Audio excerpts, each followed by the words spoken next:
New dairy product being launched. Hi, come in and take a seat. Thanks for coming. So this is a focus group for a new dairy brand. Would you like to try new milk? Give it a try. Can I taste it? Yeah, it's for you. Tell me what you think. Have a taste. Tastes kind of sweet as well. Yeah. Sweet. Well, Jersey milk is nice.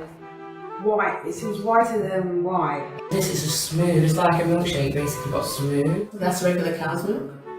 It's dog's milk. What? Fuck me. What do you mean that's dog's milk? Dog milk? Built for dogs. Why you give me, I drink dog milk. You mean that this is produced by a dog? You should have said that first. Promoting dog milk now. Dog milk. Instead of cow milk. Yes. Shame. Milk from dogs. Would you ever drink that madness? He said no. He said no. Never. Would you drink it? You know there's pus in cow's milk. What do you mean by pus? Is that like a fat? Like pus, like stuff you get from boils. Oh my god, are you kidding? No. Wow. There will be a big advertising campaign that will explain all of this. Don't use that picture. It's disgusting. Are you being serious?